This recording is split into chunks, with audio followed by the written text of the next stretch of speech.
Hello there. I am so glad that you are joining us tonight because it's a gorgeous day. I don't even know. We have the worst storms coming in, but they're not here tonight. They're not going to interfere with the show. But it has been beautiful. It has been fun. Little rain here and there, but you know what? It's still glorious. I am so blessed and so excited to be doing this show. Hello, Jeremy York.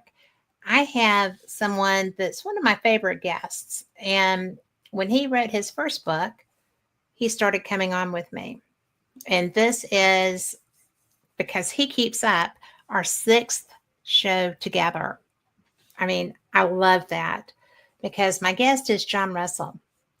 And I'm going to read part of this blurb because I think it says a lot about him. John Russell stands as a distinctive voice in the realm of paranormal literature, crafting narratives that transcend the ordinary and delve into the mystic aspects of the psychic and paranormal realms. With an illustrious career that merges real-world psychic experiences with rich storytelling, Russell's works are a treasure trove for enthusiasts of the uncanny and the supernatural. And that's out of New York Weekly. The way that I usually tend to describe John is that he is one of the best raconteurs I know. He is the Mark Twain of the paranormal. His stories are brilliant. His history is brilliant. His gifts are brilliant. And if you want a reading, you can reach out to him and he will tell you how to do that. And I've not had one, but I probably will at some point because I trust him. There's not a lot of people I would say that about with my spiritual life. So let's bring on my friend, John Russell. Hi. Kat, bless your heart. That was such a sweet, glowing introduction, and I appreciate it so much. And I appreciate your friendship. And it is our 6th time together to have an interview together. And it's always a wonderful time. We have a great conversation. We run out of time before we run out of topics. Every time. Every time. So I can't wait for tonight. It's going to be great. And thank you again. And thank you to everybody that's listening, watching, tuning in. And I'm not seeing the chat sidebar. I haven't set that up. So if anybody has any questions, relay them through Kat, and we'll do it that way. We will grab them and growl. It's not a problem. Absolutely. And Lori Dorsey is in chat, and she is actually in Ohio, and these storms are coming that way. Oh, so for our Midwestern friends, be careful. Yeah. Just pay attention and know that we love you and appreciate you. And if you have to duck out, we'll understand. Yeah, sending good energy that way. Yes. So, one of the things that that I love, I found you through fate. Yes. And it's really cool because I feel like I would have come across your books regardless. Yeah. But you're a friend of the magazine. The magazine loves you. Oh. And Phyllis loves you. I think that one of the things that she and I both enjoy about you is your honesty and your integrity. I appreciate that. And I'm curious because you started out like small town kid. Yeah. Bicycle route. Yeah. Where you're in papers. Yep. And I'm just going to interject here that one of my friends, Brenda Grantham, was the first female bicycle news person in Alabama. Right. But I think that it's really neat that someone who evolved into where you are now with you're just so full of love for everything. Yeah. Really. If it ain't fun, you don't do it. Yeah. Exactly. But most everything is fun to you. It is. I love life. I love my gifts. I love my abilities. I love my hobbies, my talents, my family, my pets. I just, there's so much to be grateful for. And I don't say that from a position of privilege or a life of ease, because my life has been a very, very difficult and a very rocky life. Yeah. I had a very difficult childhood, grew up in a very unstable home. And I think the thing that saved me all the way through was I had this innate ability to look for and find that sunflower growing among the weeds. And instead of focusing on the weeds, I'd focus on that sunflower and let it infuse me with joy and happiness and healing. And I think that's the thing that kept me going. And so, having learned to do that from an early age, I learned that's applicable all through your life, that no matter what you face, you got to keep digging for that little small bit of joy and happiness there and holding on to it, no matter how hard that it is. And let that see you through. That is an imperative. And it's something that when you're dealing with the scenarios, it's very easy to get tugged down into the weeds. Yeah, yeah, And, yeah. It's very interesting how different personalities, even in the same family, adapt Yeah. and interact. Yes. Because I'm a looking for the light person too. Mm-hmm. Mm-hmm. And one of my family members can't get out of the darkness. Yeah. And as a result, I feel like if you're in the darkness, I feel like you attract more of it to you. I think so. Yeah. And it's hard if you can't step out of it, then it tends to drag you. It does. It absolutely does. And I tell my clients that I say, look, you can't be in a bad environment constantly with negative people doing negative things or bad things or illegal things, Okay. and thrive in that. You can't accomplish anything good in that because there's nothing good there. It's all deceit and it's all evil and it's all negative. There's nothing positive there. And you have to remove yourself from that environment. And I talk about in my latest book that's coming out this summer, I talk about that, the fallacy of bloom where you're planted, because a lot of times you can't bloom where you're planted. You have to get yourself out of that environment and get into a more conducive environment for your well-being, for your health, for your future, for your career, for whatever you want to accomplish. And interestingly enough, I've been an avid gardener my entire life. Yeah. And I learned that lesson that you can't always bloom where you're planted. I learned that from gardening. And as long as I have gardened, I've gardened since I was a kid. And I've got that proverbial green thumb. I can put a stick in the ground and get it to grow. I do not. I have a black thumb. And in spite of all of that, you always learn. You never master anything. You're always learning. Yeah. And when I was living in New York and I had one of my gardens there, the other side chose some very specific things that I talk about in the book to help me to realize that lesson that, bloom where you're planted is a fallacy. You can't always do that. And so I learned from that. I included in the book, and I tell people, look, there's places that you're not going to make a difference. You can be that sunflower among the weeds. The weeds may choke you out. Well, it does that. I mean, yeah.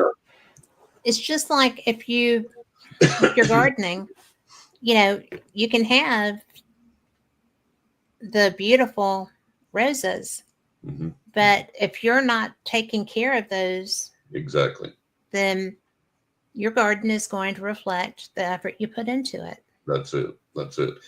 And we do have to realize. It's not a popular thing. Yeah. And we do have to realize that, and this is a lesson from life, and whether we like it or not, this is just the way it is. We do have to realize that there are pests and pestilence and diseases and trials and tribulations and problems that overtake us. And that's just the status quo on this planet. And if you don't believe that that's the way it is, go out and plant a garden and see what happens to that garden. And you're going to find out that every pest on the planet comes and attacks it and tries to destroy it, eat it up. And yet it's a constant battle against the pests, the bugs, and everything else. The birds. The birds want to come and eat what you've grown. Other critters want to come and eat what you've grown. The diseases hit the plants and try and destroy them. Sometimes do. The bug pests hit them and eat them up and cause problems. And it's a constant struggle. And so we have to realize that. And I think that transliterates then into our spiritual life and what we want to try and do. And we have to realize, hey, we're going to have these things coming against us. We're going to have these things we have to work against and resist and fight against, because that's just the way of the world. It's such an interesting time to be having this conversation. Yeah. I don't do politics. Yeah, I don't either. Not at all. But, there's so much vitriol. Because of the different, there's so much vitriol. And if you have vitriol and hate, and it doesn't matter who your team is, I don't give a rat's butt, because you know what?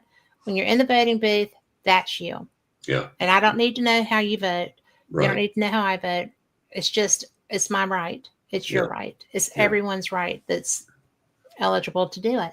Exactly. But we're based on having fought off all kinds of stuff. Mm-hmm. And we have fought for good across the world. Yeah. We will still do that, because government's not one person. Right. And it's so important to remember that we're all humans. Yeah, exactly. Exactly. If you liked each other, then you should still like each other. Exactly right. Right. And I hate, because I'm a light worker. Mm-hmm. Mm-hmm. This is slaying me. I can't stand all of the negativity from every side. Yeah. And my friend Cheryl posted today, she's a trans woman, and has been since God was a child. Right. Right. I mean, Vietnam era veteran. Yeah. And to see her feel threatened, Yeah.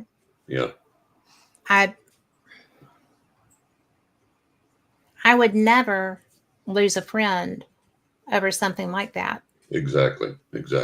And it's not my business to say if someone's fear is real or not. Yeah. If they feel it, it's real to them. Yeah. Yeah. Exactly. And right.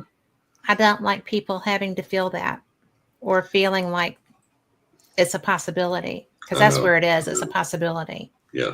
And I agree with you. I see people on Facebook unfriending each other because you voted this way, or you voted that way, or you believe this, or you believe that.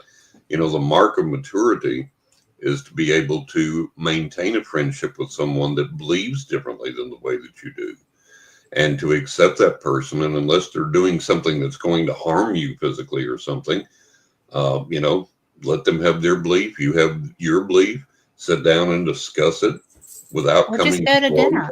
Yeah, go to dinner. I mean, you don't have to discuss or you don't even have to discuss it. Just remain friends and just go on. A lot of the time, you're not going to change each other's minds. So, if you had a friendship before and you value that friendship, keep that friendship and keep moving forward. And I think the thing that really hurts me at this stage of the game, because I'm obviously a light worker like you are, and what really is destroying the fabric of our nation right now is this: we don't have a discourse, and we don't have a discussion, and we don't even really have an argument. We just have verbal attacks. And physical. Yeah, and physical. And the verbal attacks are, well, you believe this way, you're an effing idiot, or you voted this way, you're an effing idiot, and blah, blah, blah. And there's no content to it. There's no rationale to it. There's no reason to it. Well, why am I this idiot? Well, because, and they probably couldn't give you an answer, and it's like, and I get tickled that there are guys that go around and do this for both parties, that interview people that are believing so staunchly in one thing or one way. And they interview them and they say, okay, why do you believe this? And the people don't know. Well, what has this person done in regard to such and such and such and such that you support them or oppose them? I don't know, you know, and it just amazes me that people will absolutely rise up in arms over something that they can't even articulate what they Yeah. believe and why they believe it, you know. So it's, you know, we have to get over. And I was talking to my wife the other day. I said, you know, the older I get, and the more I look at things psychically, and the more I look at things from life experience, the more I see how tribal the entire earth is. And that's our challenge to overcome. And one of the things that I on Facebook, one of the things that I get that I subscribe to is this thing called Japan Inside. And it's from Japan. It comes from Mhm. Japan. And it talks about life in Japan, the good, the bad, and the ugly. And, you know, we look at Japan as a model of a perfect society sometimes, with how it runs and how it works and its efficiency and this, that, and the other. You know, the trains are always on time. If it's a second late, they apologize. Everything's clean and so on and A so far forth. cry from New York on the Yeah, trains. yeah, yeah. And yet in Japan Inside, they said that there are elderly women in Japan committing crimes, hoping they can go to jail because they can't afford to live and they can't afford food and they don't have enough money. And so rather than be homeless, they're committing crimes, hoping to get arrested so they'll have a place to sleep and they'll have food and so on and so forth. And then That's tragic. it's tragic. And then in the same Japan Inside, they were talking about um, there were people, Americans that have lived there and people from other countries that have lived there for an extensive amount of time. And they were talking about the bigotry and the prejudice that there are against other races in Japan from the Japanese people. And the fact that I think one of the things was the Japanese don't even consider, I believe it was Koreans, they don't even consider them to be human, literally, and vice versa, and all this stuff. And it was talking about the people in Japan. One person said, you know, we lived there, we learned the language, we learned the customs, and we were getting off the elevator, and there were some Japanese nationals there, and they were American, Australian, French, whatever they were, that had lived there and had learned the language and everything. And they said, you know, go ahead. And the Japanese people said, no, go ahead. And they said, oh, thank you very much. And they said as they walked away, they heard the Japanese people making fun of them saying what they said in Japanese in a mocking manner, you know. So all over this world, we have this tribalism. Yeah. And that's the thing that we have to overcome. And that's what kills us locally and nationally and worldwide. Yes. We have to find some way to overcome this tribalism and this mocking of each other and this making fun of each other and this denigrating each other. And it's, you know, it's been around for a long time. We think it's a recent phenomenon, but it's not. We're just more aware of it because of the internet, Well, because yes, because we're globally connected. we're globally connected. And now we're aware of that. We're aware of, oh, it was there too. But you go back through history and you study history. And there Yes. was a woman that wrote a book on this because people were talking about, my God, the horrible mudslinging that Yeah. occurs during presidential campaigns. And this woman wrote a book and went way back to the earliest presidents that we elected, on all the way on up, and said that, look, this is nothing new. You It know, is not. way back in the day, people were calling each other horrible names and making horrible accusations against each other. So, unfortunately, this is a state of the human affairs, and that's one of the things that we wrestle against. But I think that now, with the advent of the internet and with the ability to communicate so rapidly Without thinking. without thinking, without analyzing, without sitting down and asking, is this true or not? I think that exacerbates the problem. And I see this with my friends online, and they will instantly, if it falls within their purview, and by purview, I mean their tribe. Yeah. And if it's something that falls within that purview, they will immediately share it without bothering to see if it's true or not.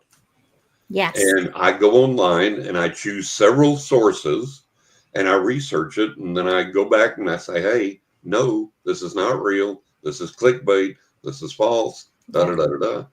But it seems like that it's an uphill battle, because it seems like people are, more willing to believe the lie than the truth. And Well, who was because it? the lie feeds their narrative. The No lie matter feeds what, the no narrative. matter The what lie feeds side of the the narrative. coin, the lie Yeah, feeds the narrative. exactly And right. Exactly right. I think a lot of it comes back to the, um, everybody gets a trophy. Yeah. There's Yeah. no winners, there's no losers. There's no Exactly. dealing with the emotions that come with having lost a tournament. There's no, Right.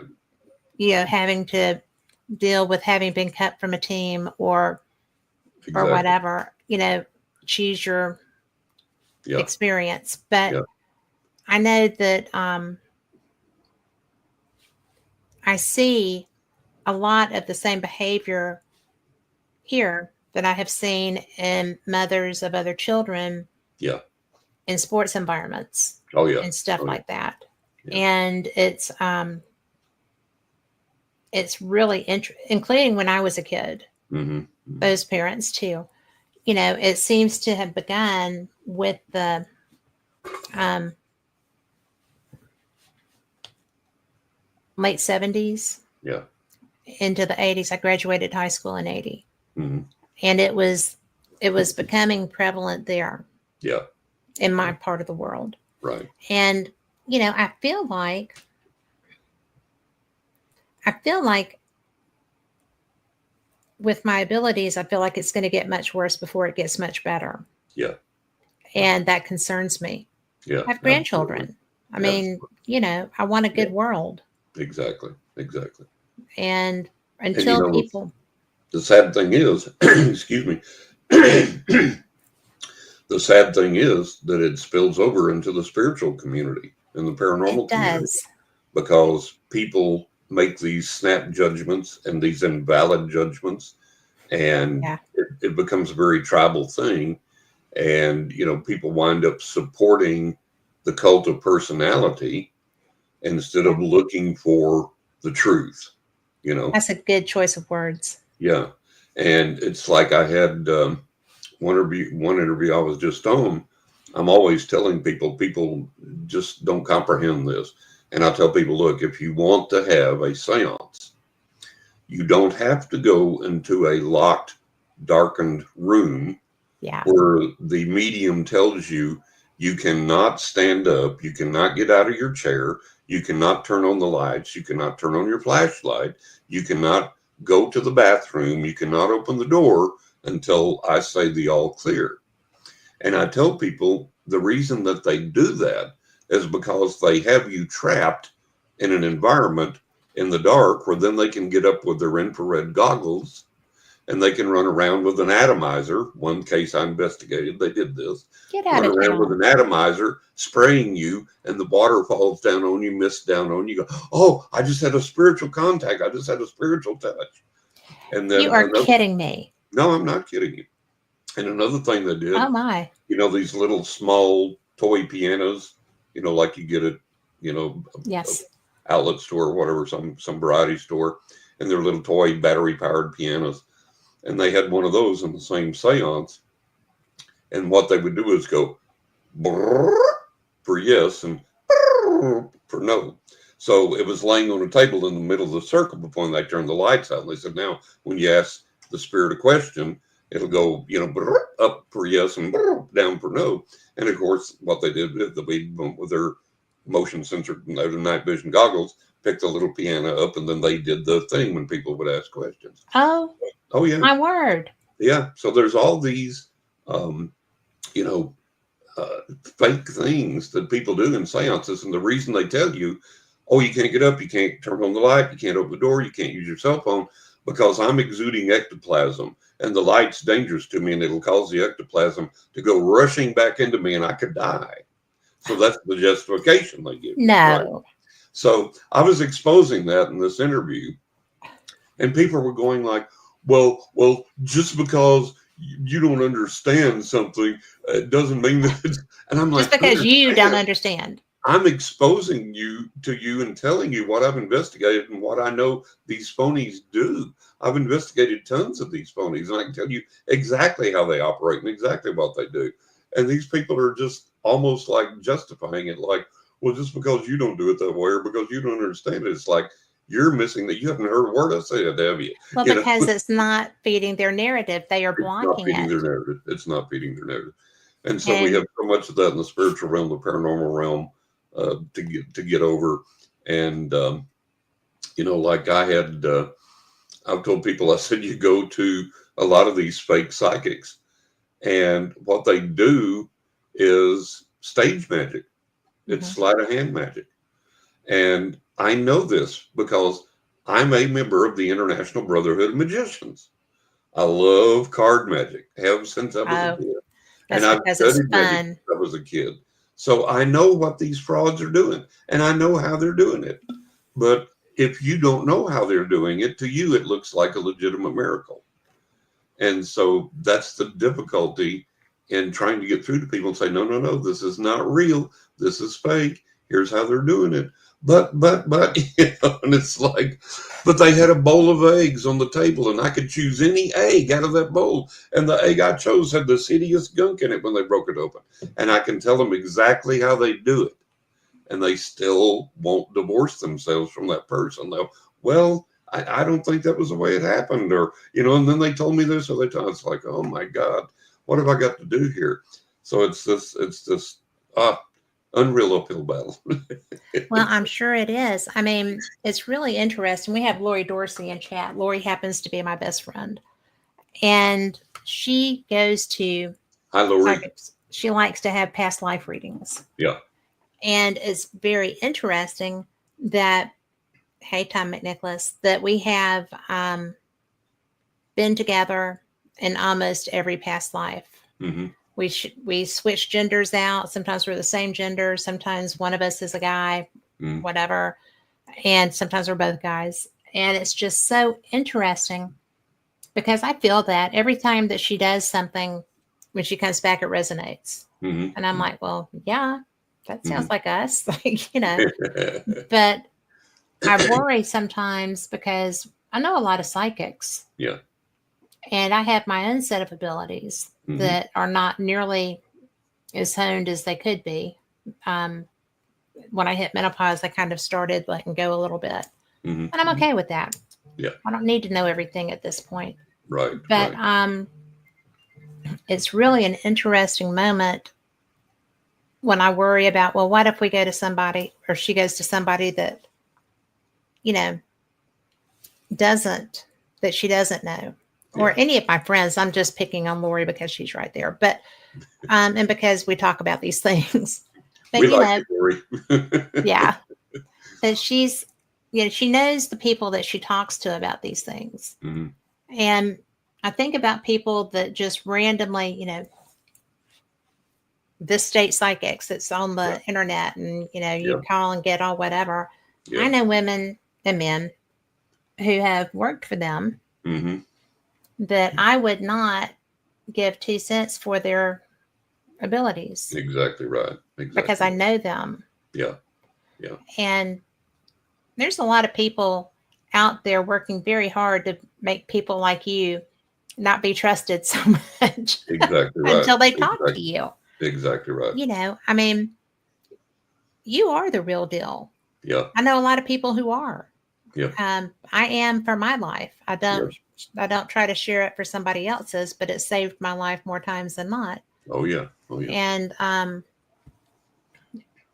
it's really wild to see how many people feel like they need to be going out and be known to be psychic, to be whatever.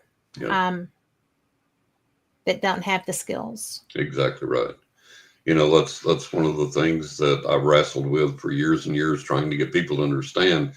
You can read a book on how to read the tarot cards and do a couple of readings for your friends and family, and then you hang out your shingle and say you're a psychic and a tarot reader and you're ready to do it professionally. And when I started reading, I've read professionally now for over 50 years. When I discovered my psychic gift, I was like 6 years old. And by the time I was around 10 or 12, I had sufficient reading ability and comprehension that I was reading things like William James, The Variety of Religious Experience at the age of friggin' 10 or 12, right? Yeah. And so I studied everything on the planet that I could. I exposed myself to every experience that I could. I started reading for friends and family without charge when I was around 15, 16. And then by the time I turned 18, I began to read professionally. And I continued my education. I continued to study, and I've studied my entire life, investigated, explored. Is it real? Is it not? Does it work? Does it not? So on and so forth. How do I make this better? How can I do this better? So on and so forth. So this has been for me. Now, I just turned 71 this month, and this has been for me that long of a lifetime of exploration. And I'm not even close to getting where I need to be. I'm not even close to being a master. I've got so much more that I can learn and so much more that I can do. So to see these people that dabble in it and then proclaim themselves professional, it just angers me no end. And I see people that will say, you know, their argument is based on what they've heard somebody say. Maybe somebody that's supposedly famous in the paranormal community said this or quoted this or wrote this down, and that's their sole knowledge of anything. And they quote that and they throw it around like the mantle of truth. And if you go to them and say, no, listen, da da da da da da da, and you lay it out logically and sequentially for them with some proof, you know, thrown in. No, the big guy says da da da da da, so you got to be wrong. You know, it goes back to the cult of personality again, and it's so frustrating to try and get people away from these things. And over the years, I have had to rescue people and rescue some of my own clients from phony psychics that they went to for whatever reason that conned them out of tens of thousands of dollars, sometimes $50,000, Oh my $100,000. word. $150,000, $250,000. And, you know, it's like, it's so frustrating to try and get the truth into people that they just don't want to accept it. I remember I had this when I was in New York. I had this one client that became a repeat client for a while. And then he went to some other psychic. And it frustrates me. People do this. One moment I had as an aside, one moment I had as a client, she let it slip one time that I was one of 7 psychics that she regularly consulted. She had a psychic for money, a psychic for romance, a psychic for sex, a psychic for travel, a psychic. I was like, my God, no wonder you're confused when you come to me. It's like, holy cow. Yeah. Well, I mean, all of those can be addressed. Yeah. I don't even know 7 psychics. I with what I do, I don't know 7 psychics I would trust to be feeding me. This guy, this client I had gone to another psychic for whatever reason, and he had fallen under her spell. And she told him that I was an ancient demon and that I had it gets better. That I had been with him through thousands of years of incarnations, and that I had followed him and tormented him, and that I had come in this incarnation as a psychic to connect with him again and to mislead him and to misguide him and da da da da da on and on and on. So, and this guy had wrote me this in an email. And so I can't come to you anymore. I can't, you know. So I called him and I said, listen, for Christ's sake, listen. And I told him, I said, you know, this woman is a fake and a phony and a fraud, and she's misleading you. And this is the stupidest thing that I've ever heard uttered out of anybody's mouth. Don't fall for this nonsense. His response, she's the real deal. I believe everything that she told me. I believe that you're this ancient demon that keeps cursing my life and all this on He's and been on coming and on. to you? Yeah. And on that's... and on. So I was like, okay, whatever. Oh my gosh. So I can't remember how many months went by.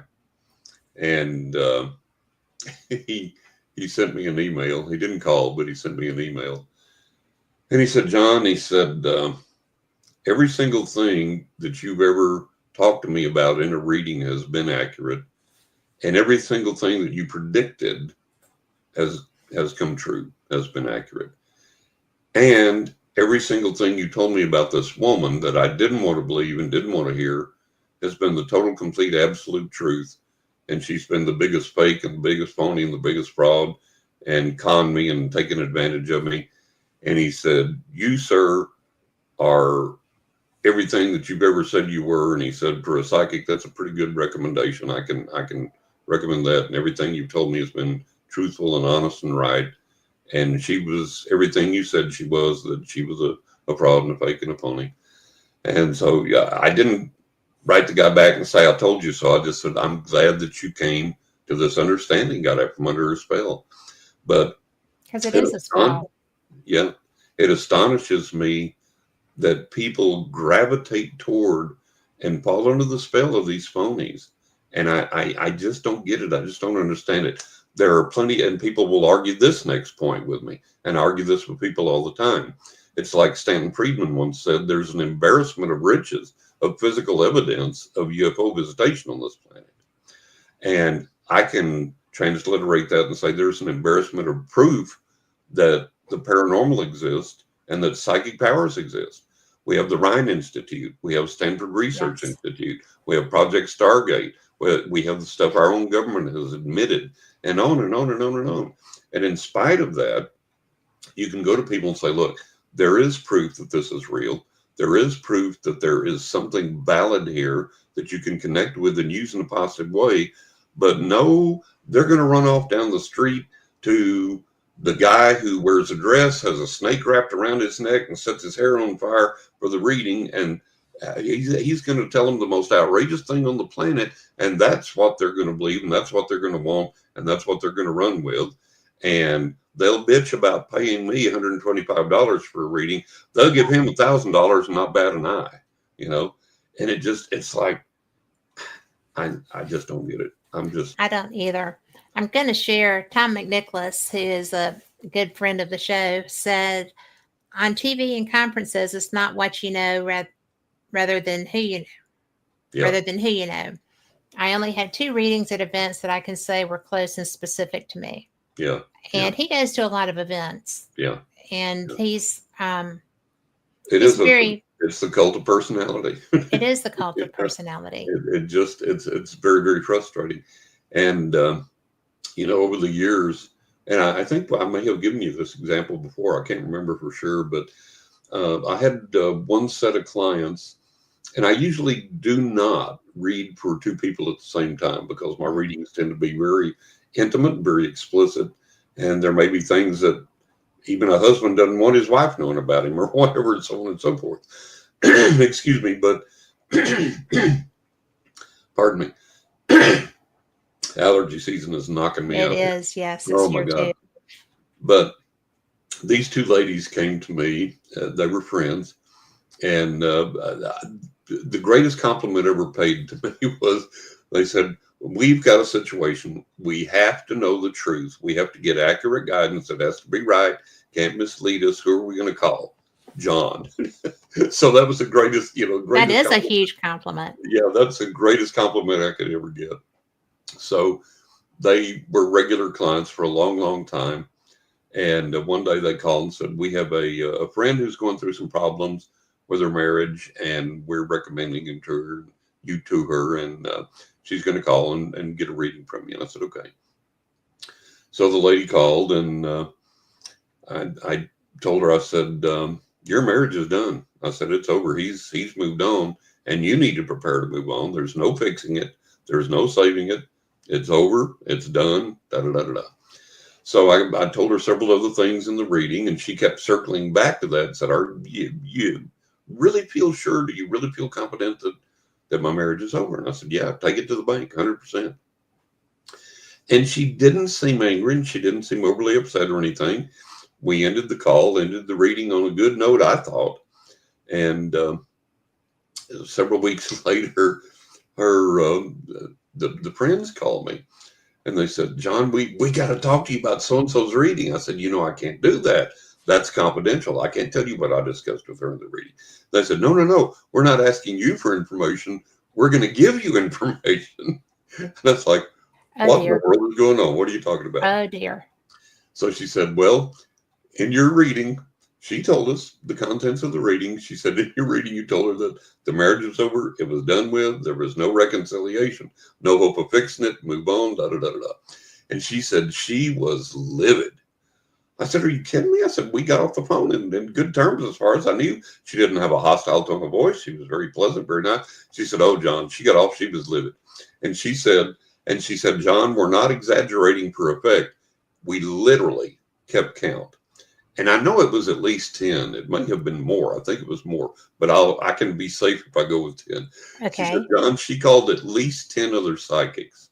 Are you ready for that? At least 10 other psychics. And every single one of them told her, oh, no, this guy is wrong. He's a fraud. He's a phony. He's not saying correctly. Your marriage is salvageable. You and your husband are going to get back together. You've got a long, happy life together. And she said, John, he filed for divorce this week. Oh my word. So it's like, it's so frustrating when you've got something that you know is right and you know you're up against these people that for whatever reason get these weird holds on people. And I guess part of it is maybe they tell them what they want to hear. That's a lot of it. Because Yeah. nobody wants to concede. Yeah. Okay. If Yeah. everybody has a different ox.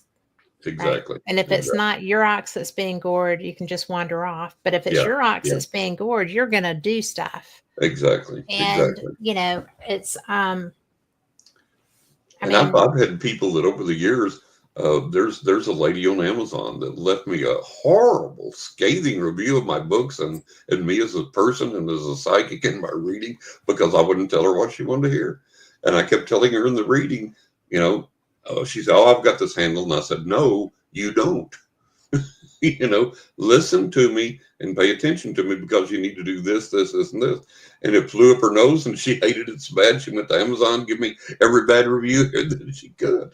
I had one lady one time and she called me up and she was just dead set that she was going to go in this direction in her life and make it work. And it was going to make her rich and famous and everything else. And Spirit told me absolutely clearly beyond any shadow of a doubt, this is not your path. This is not going to work. This is a path to failure. It's not going to succeed. You need to go in this direction instead. And she got so mad at me. And she was like, that's not what I want to hear. Let's get some real psychic power going here. Tell me what I want to hear. Tell me what I need to know. And I'm like, ma'am, I can't. The real psychic power is telling you the truth. Yeah. Oh my goodness. Yeah. And that's got to be so difficult from your side. It is extremely difficult. And then you deal with the vagaries of things and readings. Like I had one girl call me up one time, and I said, "I'm getting a picture of your father.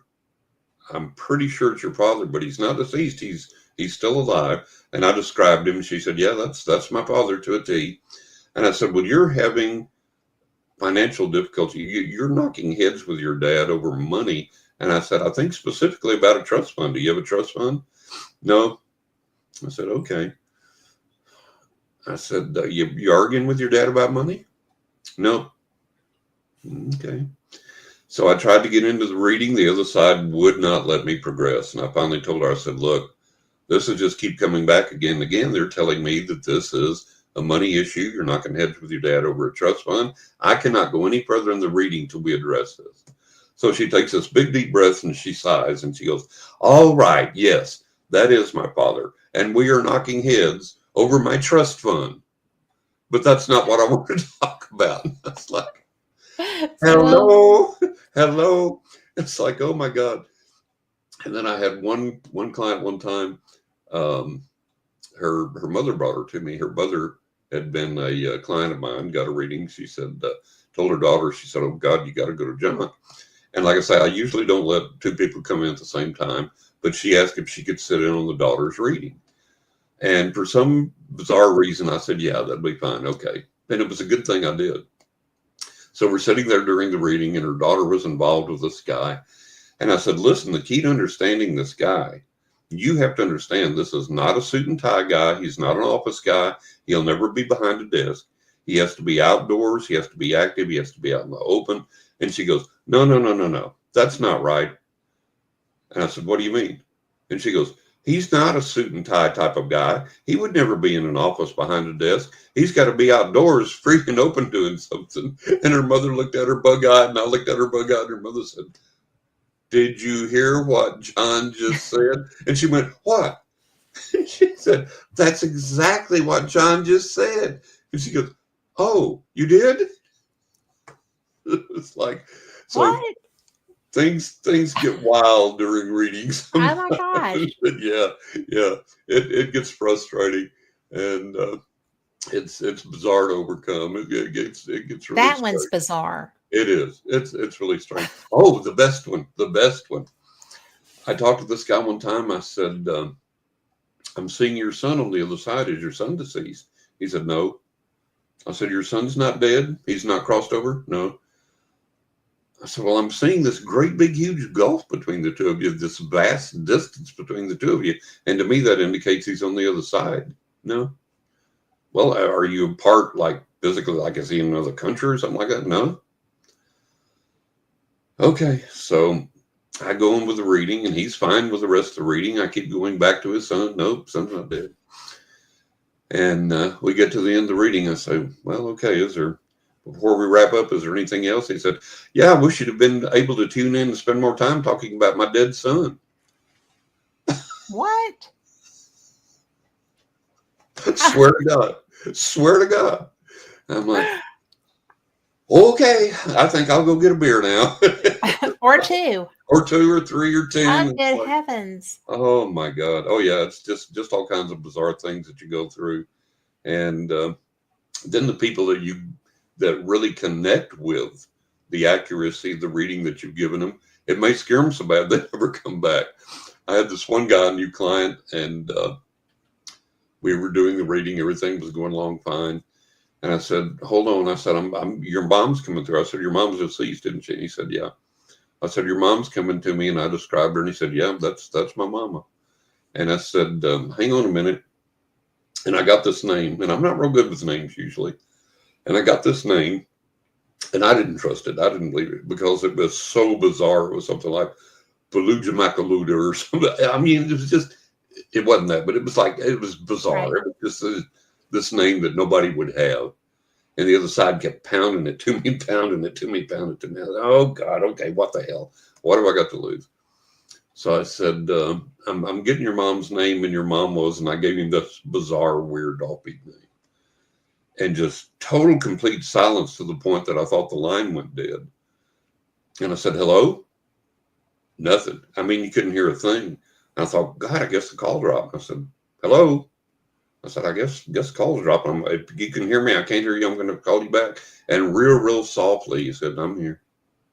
I said, oh, okay. I thought I lost you. Things got so quiet. I said, what's the matter? What is it? He said, that's my mama's name. And never called me again. It was like, oh my God, this stuff's real. I know, right? It's like, yeah, so you deal with so many bizarre things when you do what I do that I could write a book just about that, I guess. Well, I mean, that would be an encouraging book for some. Yeah. Because, I do not have your level of skill sets. Yeah. And it's so weird because random people that I don't know, come up and ask me for a reading.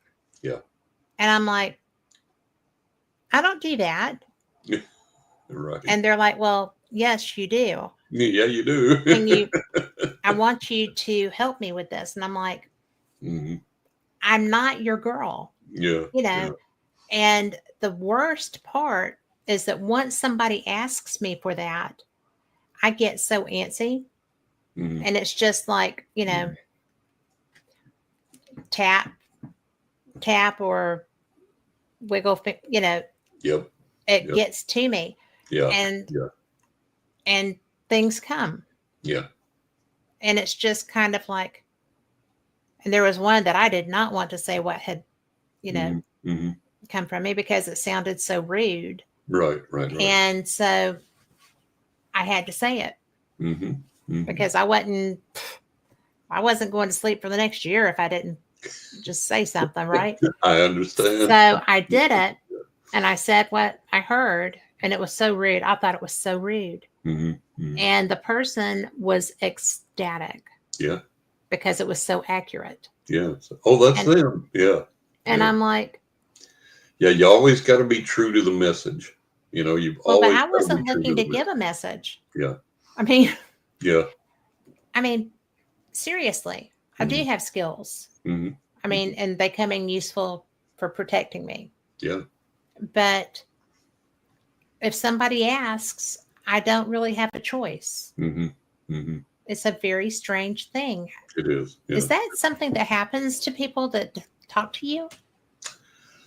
As far as them coming to me for. Well, no. As far as because people talk to you about your abilities all the time. You're on all kinds of shows. Yeah. But does that happen to people where they're kind of bullied into giving a reading or it feels like that. Yeah, I think the other side will push you through whatever circumstances to develop your gift to the level they want you to develop it.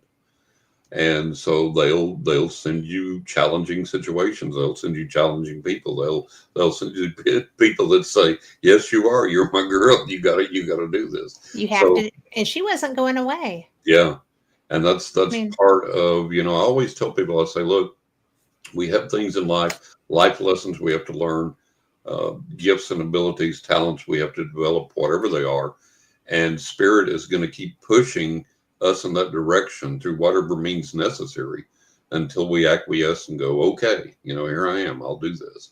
I'll do the dance. I'll play the instrument. I'll sing the song. I'll do the reading. Whatever it is. And it's very common, really, for spirit to push us that way.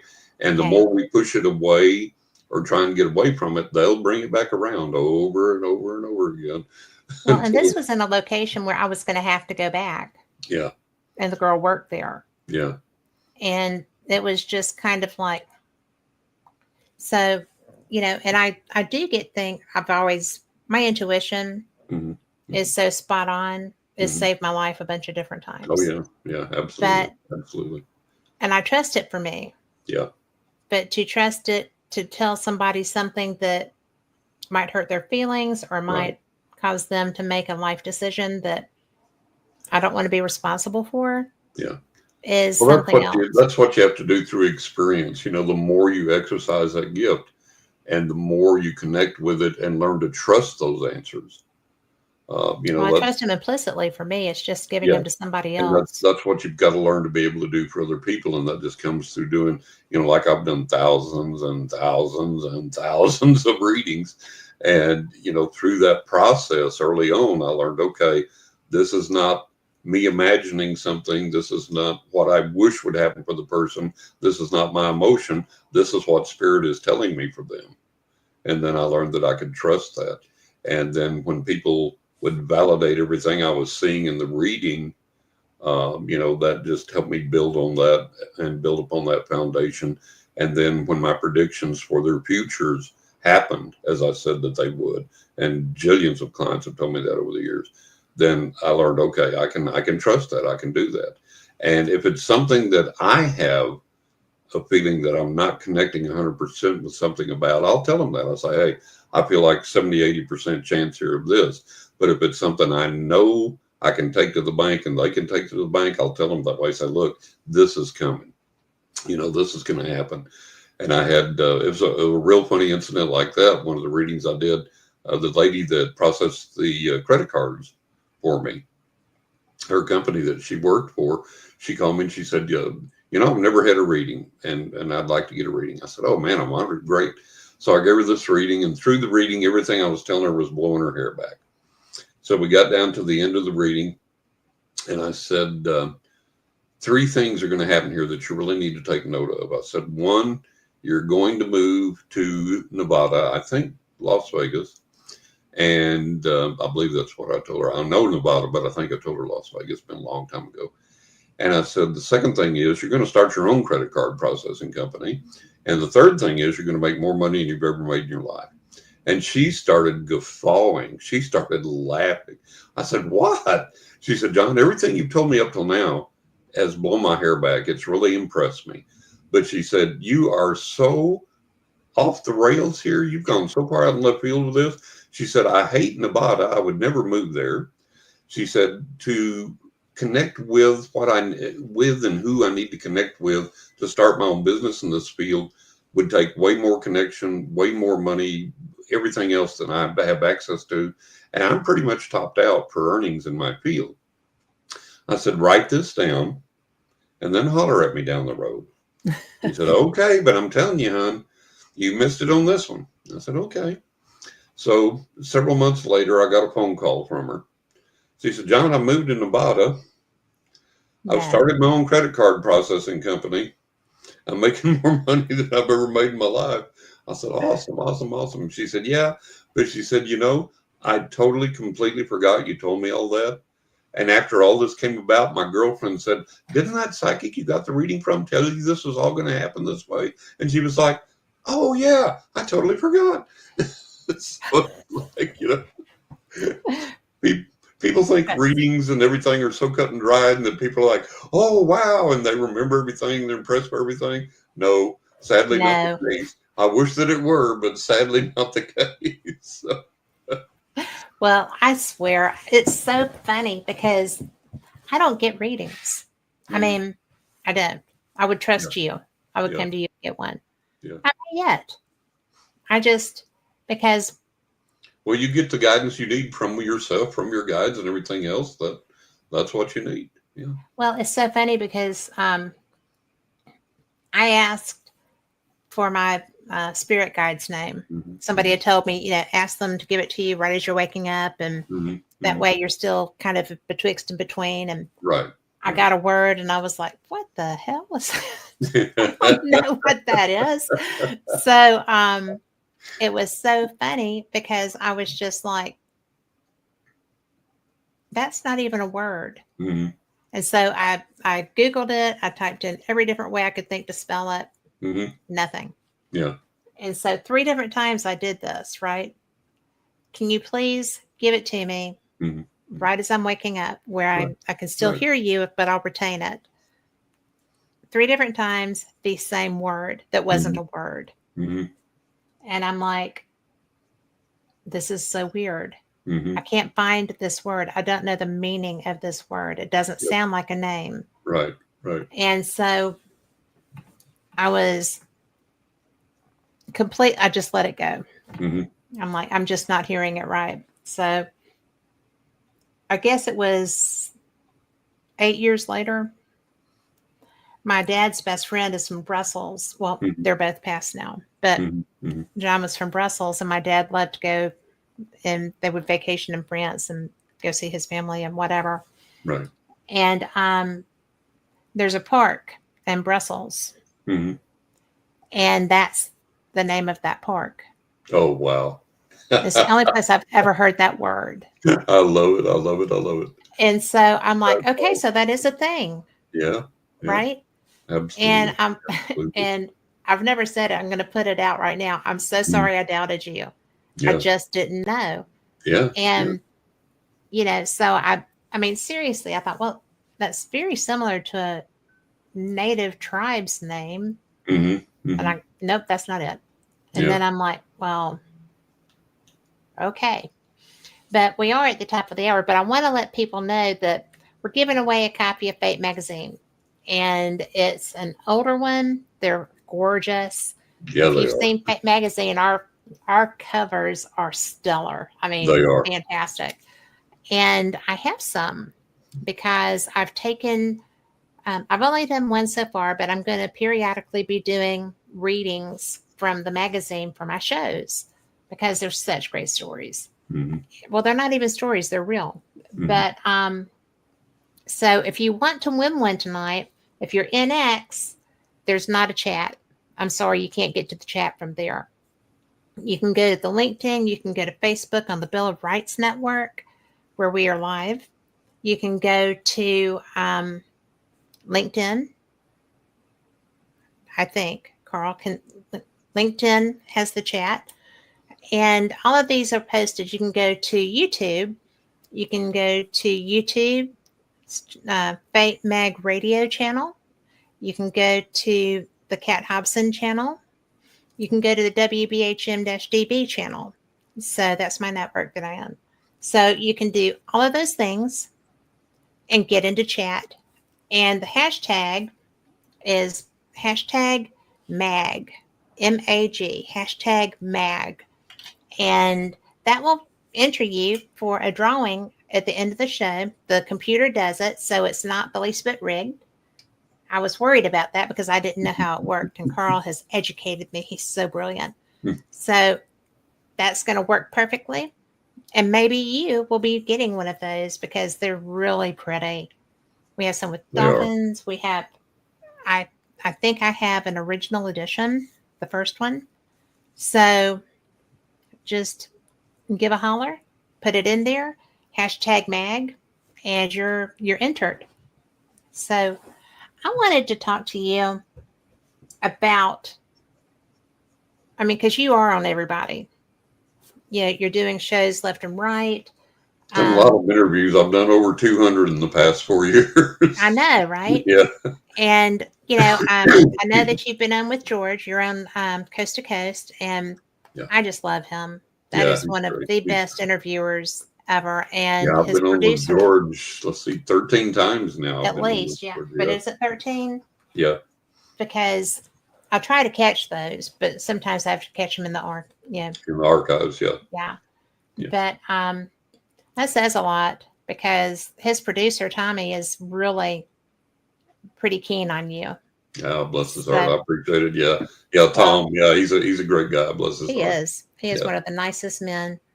But you're everywhere. Yeah. And if people wanted to reach out to you, do you have time to do the readings that are coming to you? Well, it's about anywhere from a 3 to 6 month wait. Okay. So that's the standard, about a 3 to 6 month wait. So new clients are always welcome. I have repeat clients that I deal with, but new clients are always welcome. But it is about a 3 to 6 month wait. I was just curious because I know how busy you are because you're really getting a lot of coverage and you're really good. Yeah. So thank you. Bless your heart. I appreciate it. It. Yeah. Do a lot of interviews, do the readings, and writing the books, and still writing the books, even though I've got this new one coming out. There's more to come in the years to come. So really enjoy those. That's a way to leave a legacy and to help people, teach people, reach people. And, I get some really great feedback about the books. And one of the most amazing things I got the other day, and this is why I write these books. This lady sent me an email and said, my mom bought your first book, Writing with Ghost Angels and the Spirits of the Dead, bought it as a gift for me 5 years ago. And I just wasn't into this space. I just wasn't believing in this. I didn't want to read it. I didn't believe in it, didn't want to deal with it. So I just packed it away. And she said, the other day, after all these years, I was going through stuff and I found your book. And I'm more receptive to that now, more open to that now. So she said, well, okay, I'll take this out and I'll put it on my bookshelf. And I need to read it. I'll get to it. And she said, almost every single day, your book would appear on the floor in front of my door. And I would pick it up and I would put it back on the bookshelf. And the next day it would be on the floor in front of my door. And this happened repeatedly. And she said, so I took that as a sign. The Spirit wants me to read this book. I need to read this book. And she said, I started reading the book and I actually began to have some of the exact same experiences that you did in the book. And that let me know that this is all something that is very real. It's an important part of my life now. And thank you for writing this book. So that's why I write these books. But it was just so awesome to, I'd put this book on my shelf. It'd be on the floor in front of my door. I'd put it back on the shelf. It'd be on the floor in front of my door. So this is why I write these books. Let people Well, know. I have to ask you, when she let you know that, did you direct her to your other book, 20 Yeah, Ways to Increase Your Psychic Abilities? yeah. Because that would be the next step. Yeah, that would be the next step. Yeah. So she's aware of the books, and that's why I write those books. And Yes. it's a beautiful legacy to leave. It's a beautiful gift to have and a beautiful thing to share. And man, when you get somebody that gets it and it makes an impact in their life and they write to you about it, it's a really good feeling, a really great thing. Oh, I have to say one thing though. What's that? When you were talking about the word that made no sense, I had ordered. There was a company that's out of business now. I still have the board, but they're out of business now. And when I was living in New York, and this is decades ago, this this new Ouija board company started up. And I said, oh God, I've got to have one of these boards. Now, for everybody that's listening that instantly blanked out, oh God, Ouija boards, you're going to get an attachment. You're going to open a portal to hell. The devil's going to come get you, blah, blah, blah. No, read my book, 20 Ways to Increase Your Psychic Abilities. I have a whole chapter on the Ouija board. Listen, if you're afraid of using the Ouija board, then you should be afraid of tarot cards and pendulums and crystal balls and dowsing rods and everything else. You're not. It's the same motive energy you're using with those things that you use with the Ouija board. So get over the Ouija board thing. So anyways, I ordered this new Ouija board. And the house that we lived in at the time, we had all these windows. It's a colonial style house. So we had all these windows on the first and the second floor that faced the street. So you could see all the way across the street, up and down the street, everything else. So I was futzing around, and I was between clients and had a little time, and I heard the doorbell ring. So I went downstairs and looked out the door. Nobody was there. No delivery vehicles. The street was virtually bare. There was no foot traffic. This was kind of early in the day, maybe a little bit before midday, so not a lot of activity. It was a small town. And I thought, well, maybe it's somebody pranking me. So I opened the door, stepped outside, looked all around outside. Nobody's around. I said, okay, whatever. But the doorbell definitely rang, and I'm used to all this spirit activity anyways. I've had these thousands of physical paranormal manifestations and a lot there.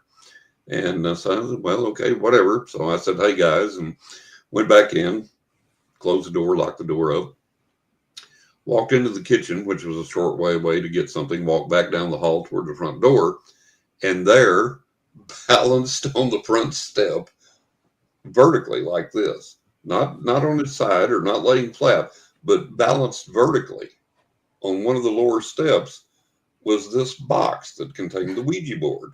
And, you know, the boxes like this and like, you know, yay high and yay wide and all this, and it's sitting there perfectly balanced on its short end on the step. Wind hadn't blown it over, hadn't seen anybody come. This was seconds after the doorbell rang and nobody was there. Mm-hmm. And I was like, what in God's name is this? And I went out and got the box, and it was the Ouija board. I was like, holy cow, that's an arrival. That's an appearance. Yes. Excuse me. So I take it upstairs and unbox it, and welcome it to my home, and start to use it. So start getting gibberish right away. And people who use Ouija boards know that sometimes that's not uncommon. And I said, okay, you got to settle down here. You got to communicate with me in a way I can understand. And it very forcefully starts going to these exact same letters that are just friggin' gibberish. I was like, okay, this ain't cutting it. We gotta, no, you gotta give me something I can work with here. Give me something I can understand. So now I put my fingers back on the planchette and forcefully, like,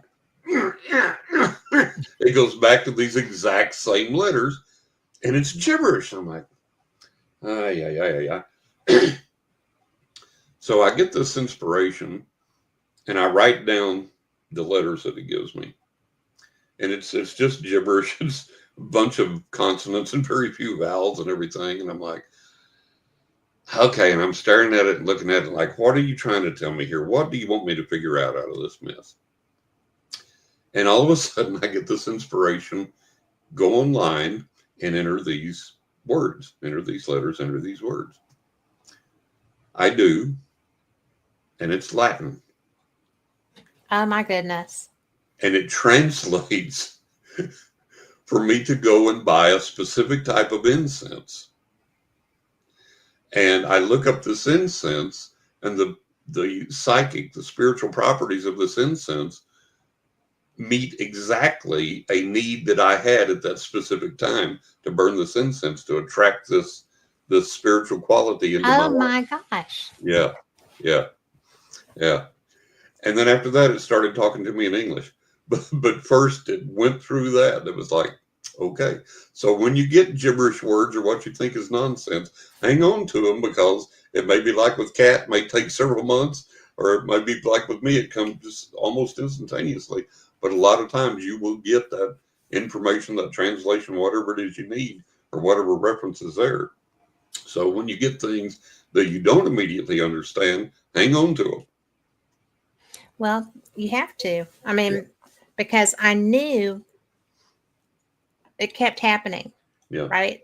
Yeah. But So I think that's hilarious, because it was adamant. Yeah. And that's I mean, like with the. it became more and more and more forceful. You know, it would go Mhm. to these letters with increasing strength and accuracy and clarity. And it was like, okay. And then when I plugged it in and it was Latin, and it actually translated into English that made sense and was appropriate to my situation, it was like, oh my Yes. God, this is wild. This is crazy. Well, I just have to say that I'm trying to find the first part where Lori was talking about this. But when Lori's trying to get her spirit guide's name, mine was Algonquin. Mm-hmm. So, which I'm sitting there thinking, Algonquin? Mm-hmm. That's a Native American tribe. No, Right. Algonquin.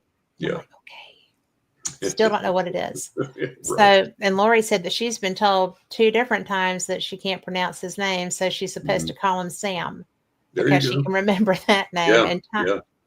And Tom And you know, McNicholas. sometimes over the years, I've asked various spirits that have been with me for most of my life if they had a specific name that they wanted me to call them by or give to me or whatever. They're like, no, don't need just to. here. You know me. I know you. You recognize my presence. You don't need a name. You know when I'm here. You know what I do for you. You know when I'm around. You know my energy. So you don't need a name. You know, it's like, that's one thing that people, especially clients, are always obsessed with. What's my spirit guide's name? It's like, you don't necessarily need to know. If the connection is there, if you recognize them, they could have a name that you can't pronounce, like you said, or they could have a name that's private. They don't want you to know. Yes. You know, they could have a name. Maybe they've been through several dimensions and incarnations and whatever, and use several different names. And it's like, there's no point. You know, I've had 1,000 names, so it's like. Well, yeah, because if they've been around for millennia, then that's a strong possibility. Yeah. But Tom wants to know, do you ever get someone else's reading coming to you by someone you're not trying to read? Do they ever cross over, I guess? No. It's no, I'm just, the channel's always open, and you know, everything that comes is meant to come, and I receive it, and it doesn't bother me, and everything's as is it's supposed to be. Well, that's interesting, because I had thought too, when we first started talking so many years ago. It's hard to believe it's been I know years. It's been a while. I know, I love it. But you know, I always have wondered if that can get crossed. Because I've never gone with someone to have a reading. I've never gone anywhere to have a reading specifically. But it doesn't ever get crossed, but there are occasions, like in group things that I've done, it doesn't really necessarily get crossed, but the focus will shift. It's like, okay, I'm talking to you about this now. Oh, wait, all of a sudden over here, so and so and so and so, you know, and it does like that, but it never gets crossed over. It never gets mixed up. It always stays distinct and separate. I know that what I'm saying for you is for you, and what I'm saying over here is for you. So it doesn't ever get mixed up. It doesn't ever cross over in that way. Do you do, I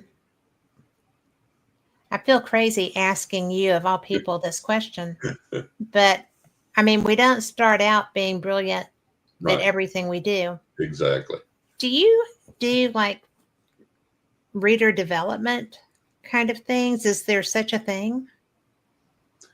As far as Like honing improving. and developing further? Oh Or yeah. are you Good pretty Lord. much at apex? No, I'm not even close. It's I constantly study, I constantly practice, I constantly connect with the other side. I constantly strive to make that connection cleaner, purer, better, and it's something you never accomplish. It's always a learning process. Because I know how long you've done it.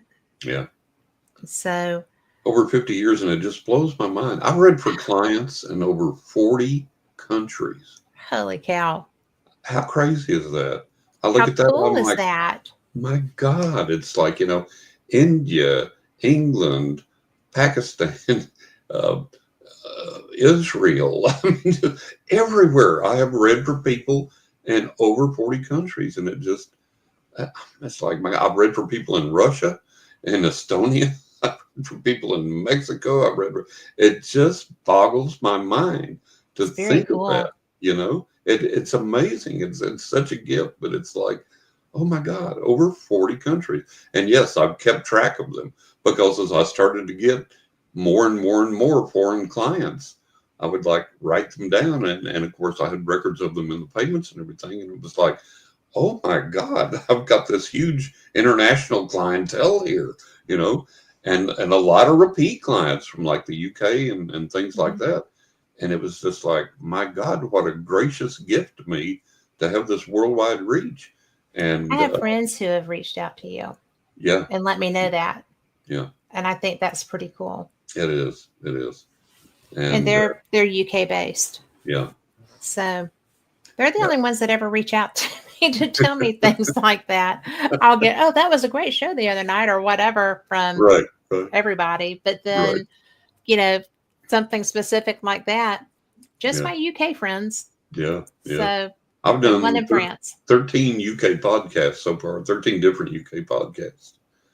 So that's been a lot of fun. I had the privilege of doing 3 interviews with Howard Hughes before he died, before he crossed over. Yes. I think And that's one of my favorite things about you. in 2 of the interviews that I did with Howard, he experienced paranormal phenomena in his flat while we were on the air. And it was virtually the same phenomena each time. And he said, "I'm not a woo-woo type of guy. I'm a black and white, practical guy."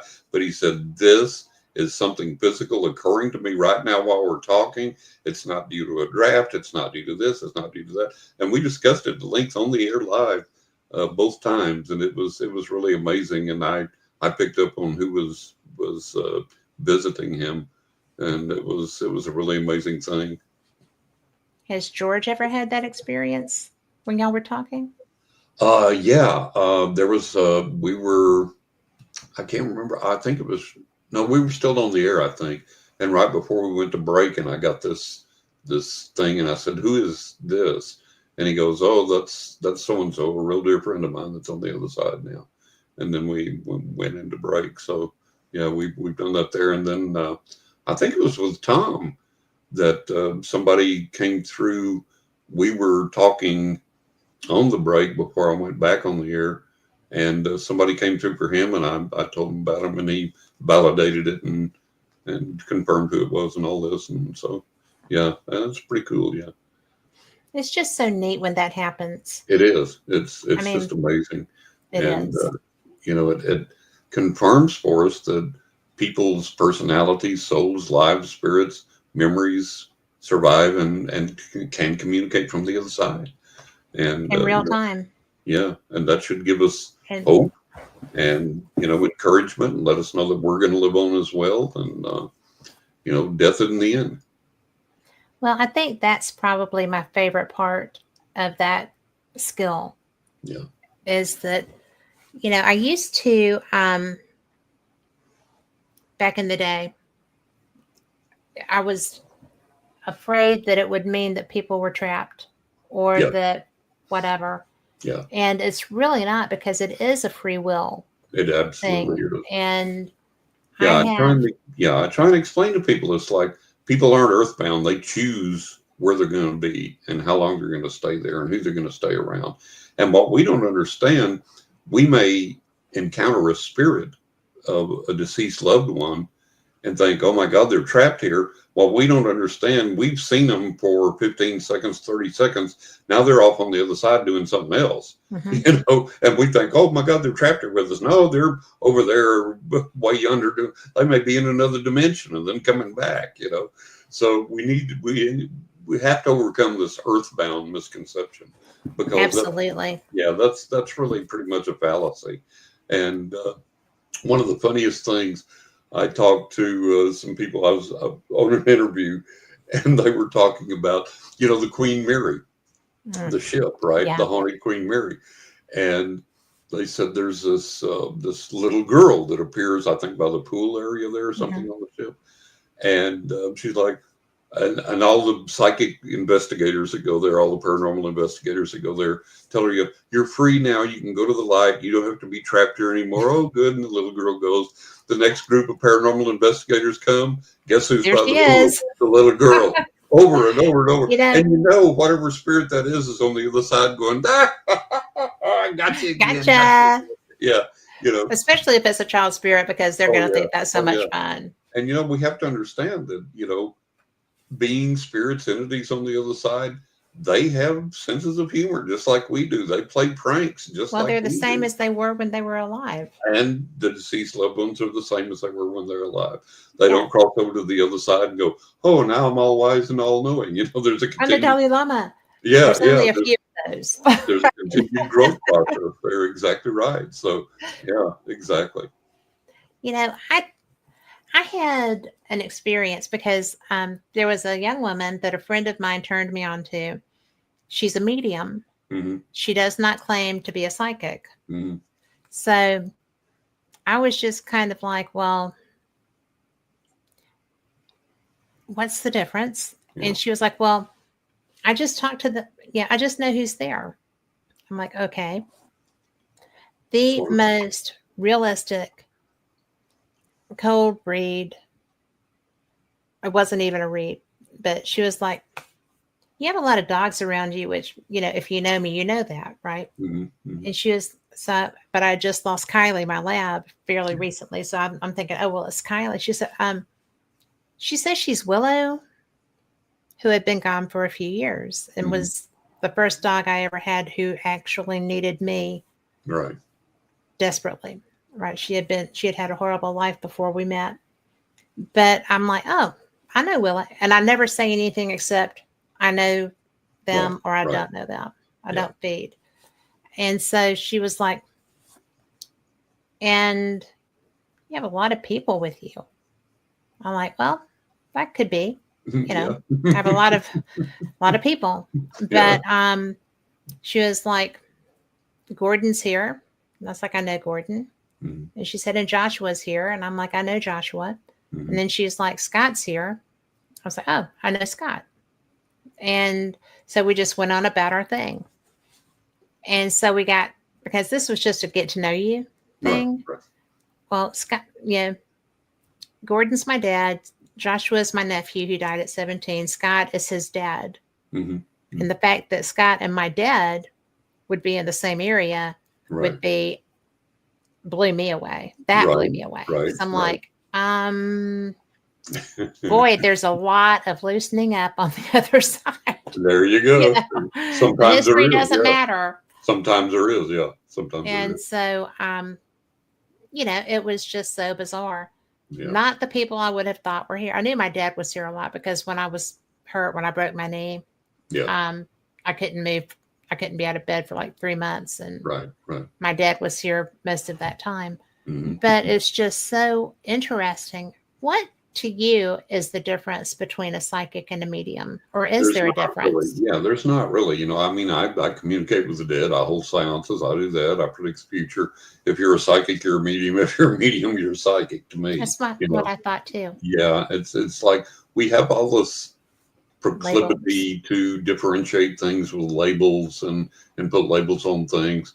And it's like remote viewers. That's just clairvoyance. You Yes. know, that's what psychics have always exhibited is clairvoyance, and that's all remote viewing is. But we have to put these pseudoscientific or new Yeah. age labels on things and fancy it up and say, okay, now it's this, now it's that. But you know, we have this problem with labels, and I've always said I have one label, psychic, and under that it's an umbrella term for everything. You Yeah. know, everything that I practice, experience, do, manifest, whatever. Let's just put it all under one label and be done with it. But yeah, I get tickled to that when people say, well, I'm a medium, but I'm not a psychic, or I'm a psychic, but I'm not a medium. Do you see ghosts? Yeah. Do you talk to people on the other side? Yeah. Well, you're a medium. Yeah. You know, it's like so. Yeah. And I think that because when I had her on the show, she's brilliant, but she's not very public, Yeah. which sounds odd.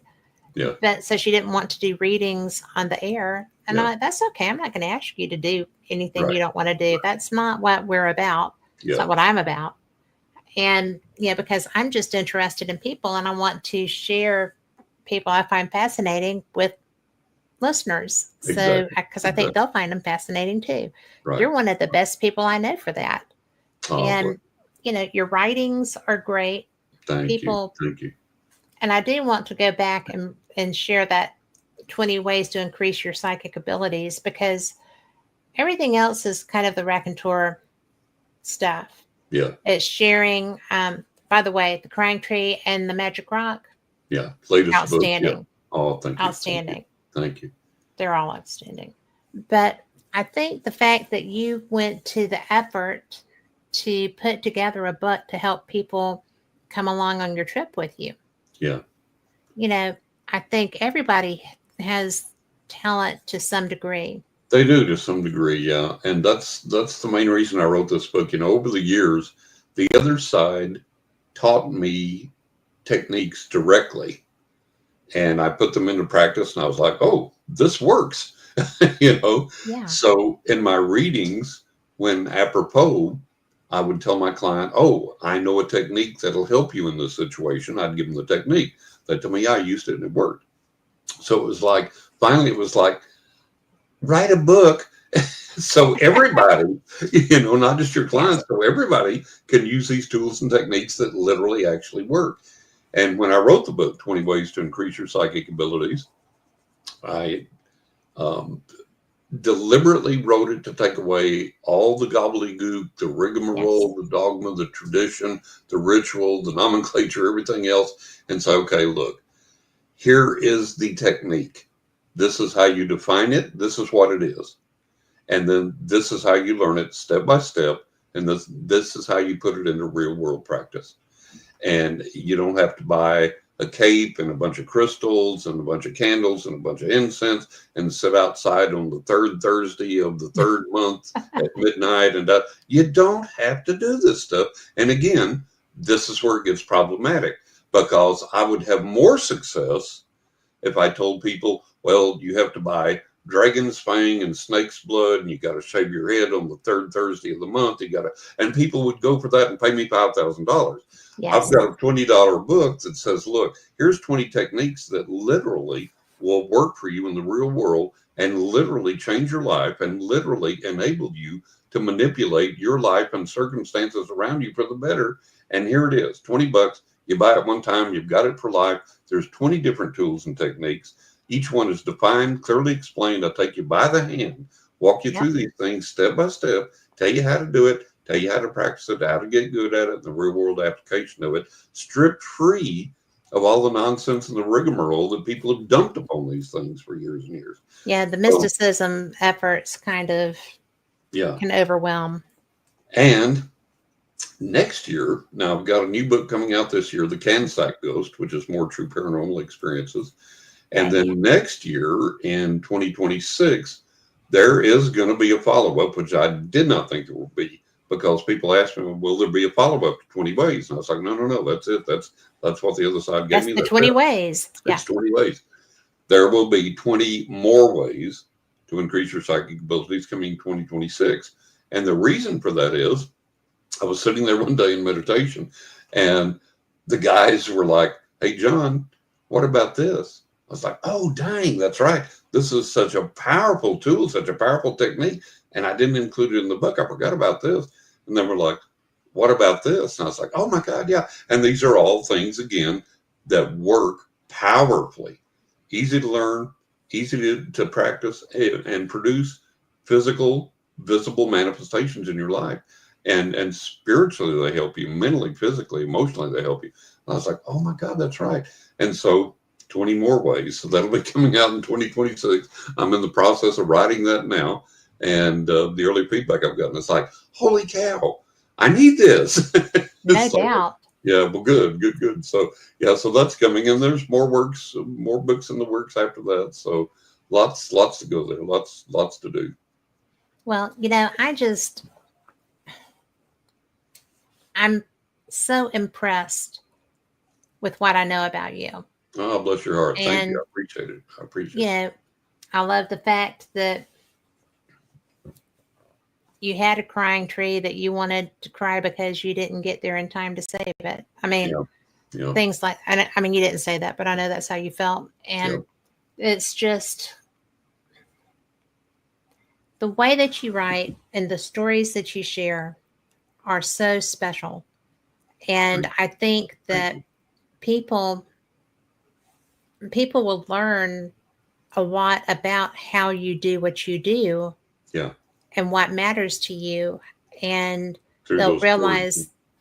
realize what a special human you are and what you bring to the table and how you interact with your clients. Yeah.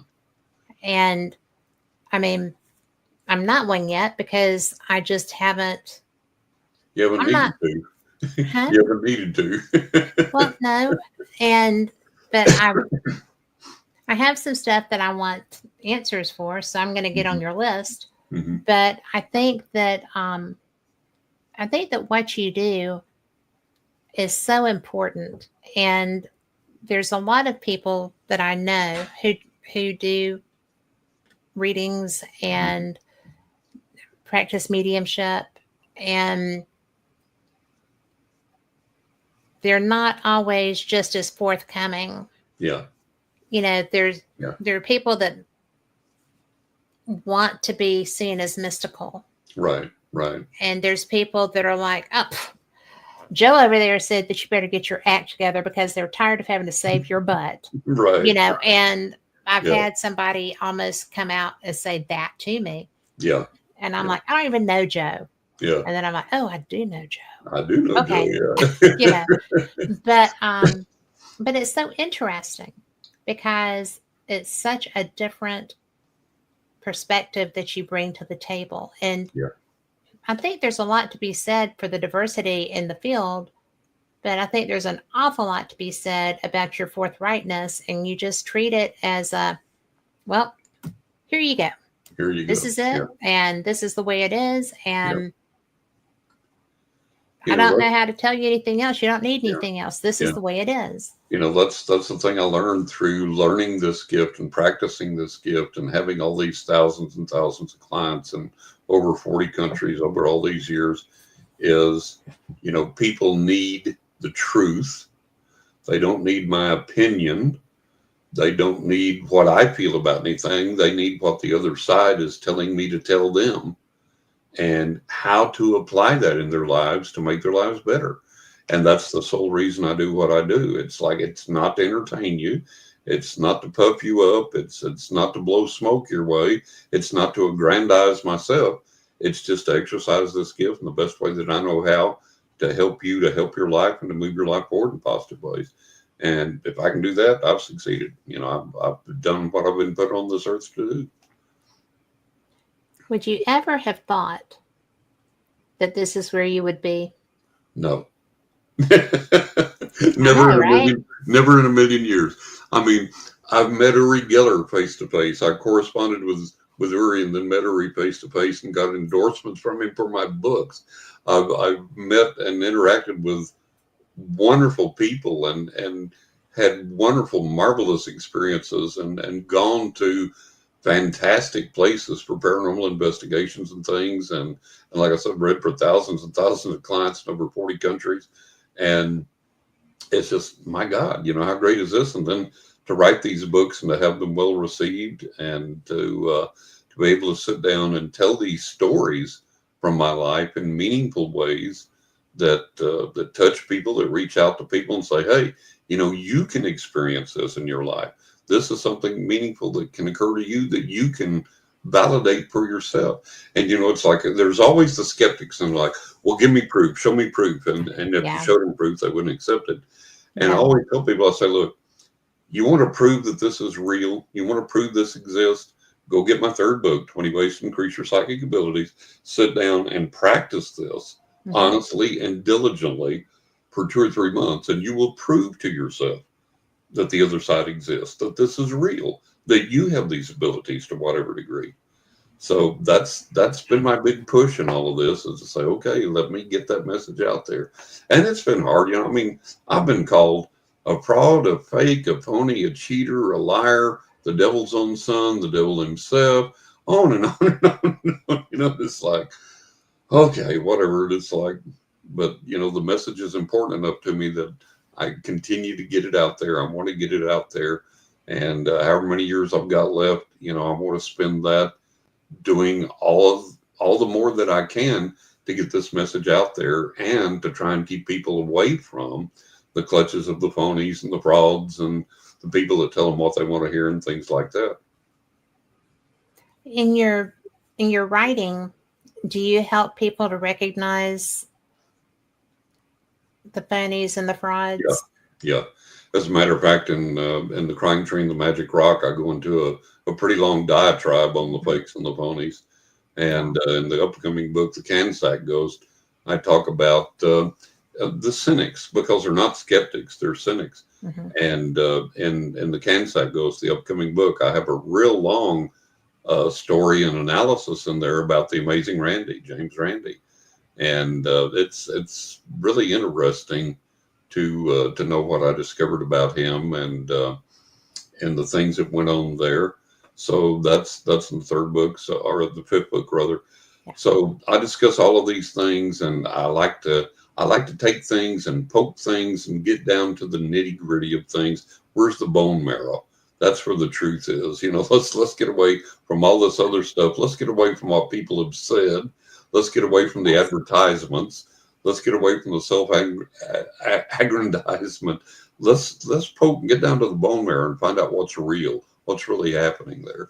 And that's what I like to do. So my dear friend Martha C. Lawrence, who's an award-winning author and has been a New York City editor and all these other things.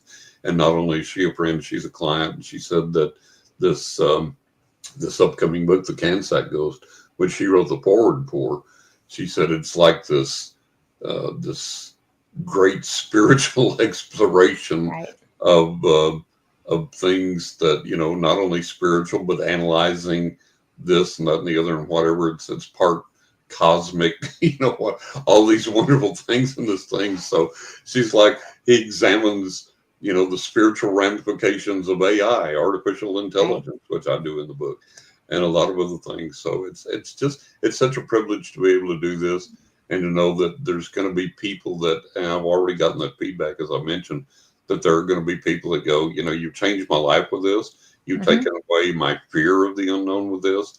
It's been a blessing. It's been, and the great thing to me, I don't write in a pretentious manner. I'm not trying to be. No, you do not.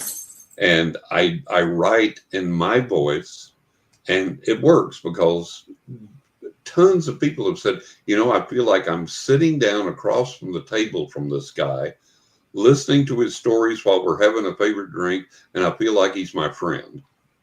Now, you can't do any better than that as a writer. No, you can't. You can't do any better than that as a writer.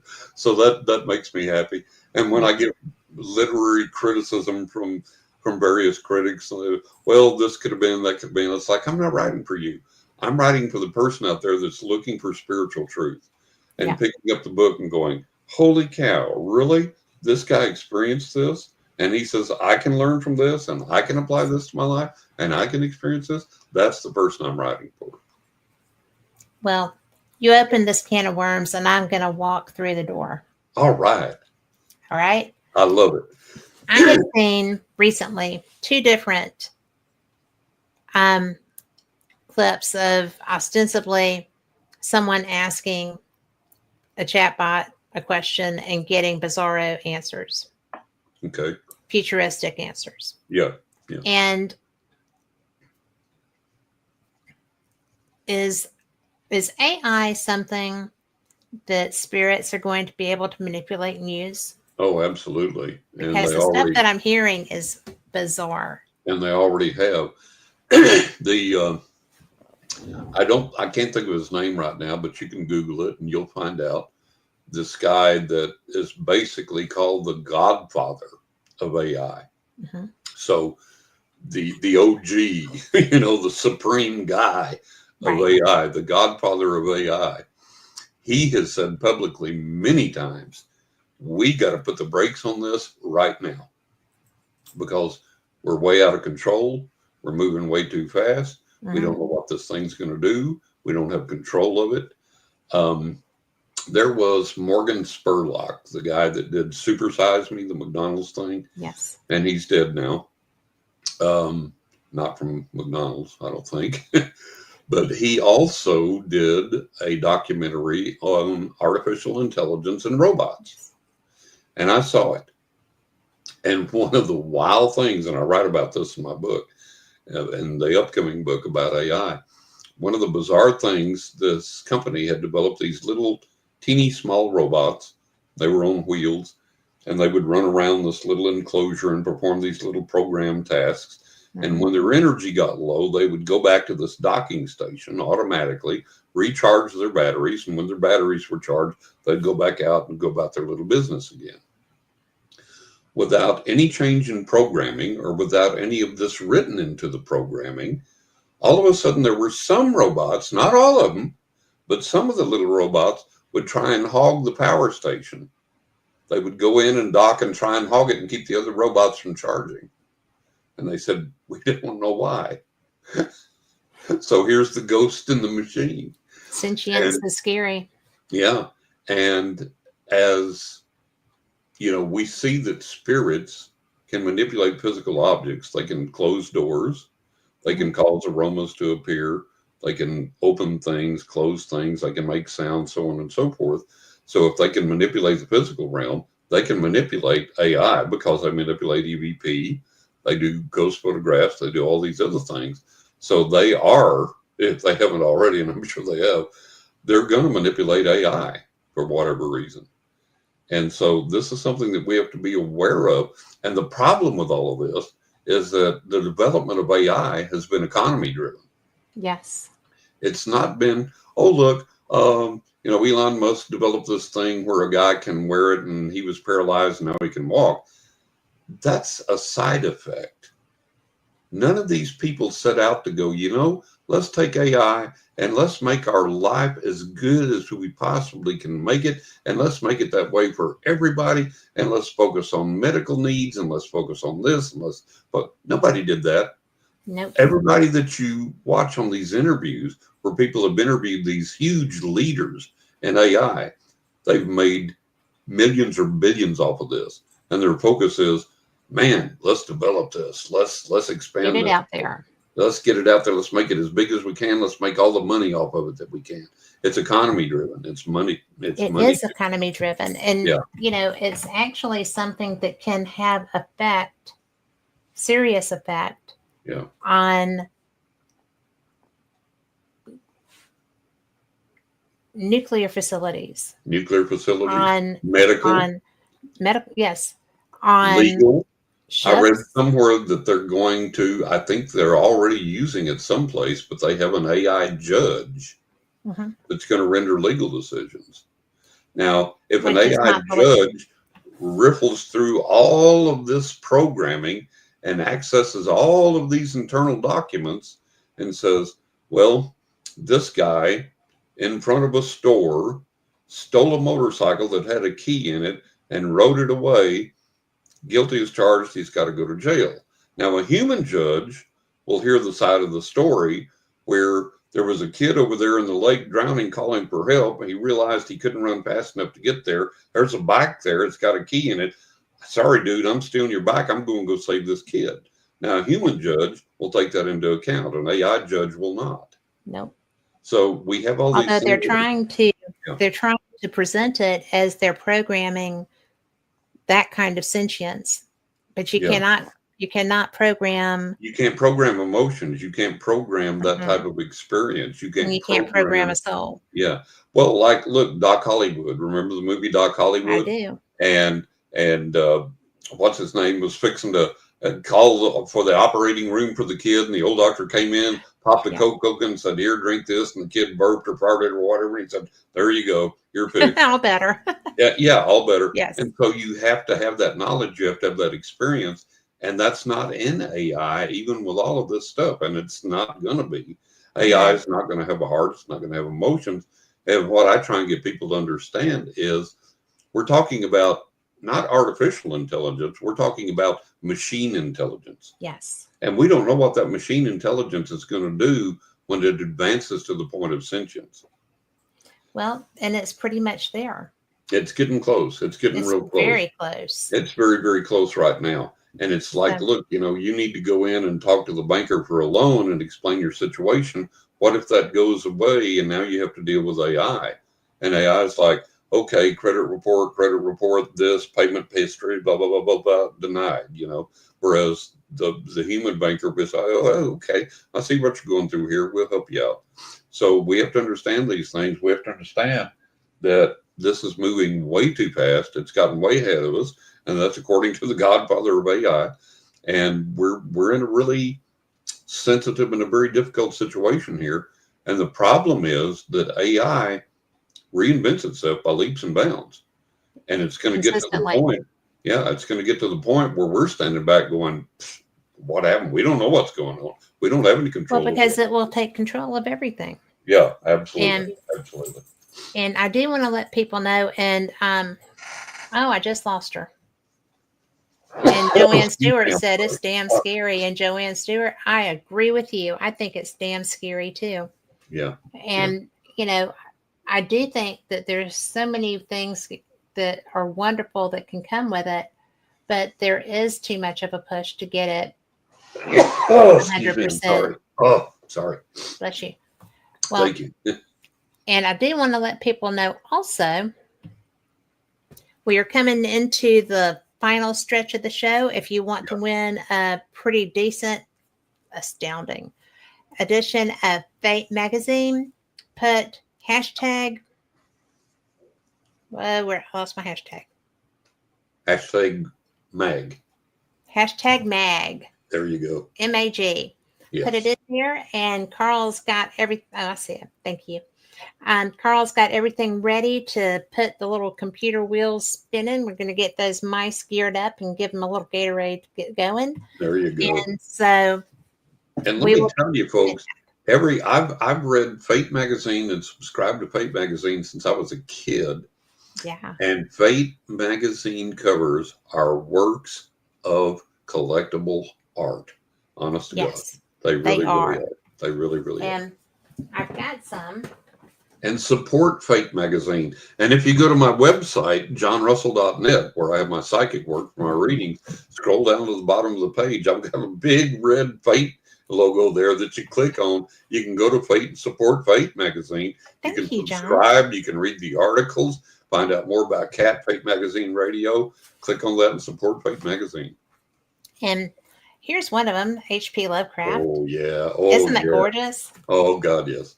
And then this one, Stevie Tombstone wrote the article on the tattoos. Yeah. I've got that one. It's a good one. I've got that. And then the Ancient Serpent Empires of Atlantis and the Druids are part of this one. I've got that one. And you have all of them. You're like me. Yeah. And we've got so many.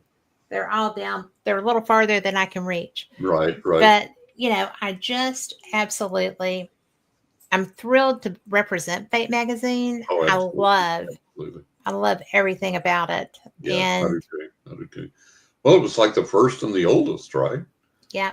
Yeah. And it's so funny, people younger than us, when I have them on or I'm booking them, are always like, oh, well, that was bathroom reading at our house. Yeah. And I'm like, well, Reader's Digest was at my grandpa's, but at my house, we had Fate. Yep. And, you know, so it's just that kind of personal, and people don't mind sharing that with me, even though I'm like, oh, okay. The first time somebody said that to me, I was like, good to know. Good talk. Yeah. Good talk. You know, it's so funny. Absolutely. But I am so proud to be affiliated with Phyllis Galdi, Oh and God, yes. Oh God, she's so special. She is great. She's a force to be reckoned with in the paranormal world, and always has been. She is a And force of always will nature. be. Yeah. She is. And you know, Great this lady. woman is so brilliant. She had a double hip replacement.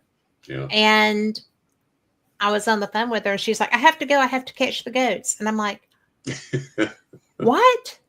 So she's always chasing her goats. But she emailed me a picture of the goats, by the way. aren't they precious? Yes. I love goats anyways. And she was actually affected by Hurricane Helene in North Carolina. And she lives in an area that they lost their way out. Yeah. So she was there, and no power, but blessed to have a pond. Right. So, you know, she is a force of nature. She's a tough gal. She's a tough gal. She is a brilliant human. Yes, she is. So Fate Magazine is really special, and you contribute. I contribute. Yeah. Stevie did Stevie does a lot, but he did the why tattoos. Right. And I just find everything about it to be fun. Yeah. And you know, it's been around since 1947. The first article was Kenneth Arnold. Yep. The first cover was Flying Saucers. Yeah. So I think that's pretty cool. It is. Carl, would you like to go ahead and put the spin on that? All right. And this thing, once he hits that, there we go. Hang on tight. Y'all are spinning through there.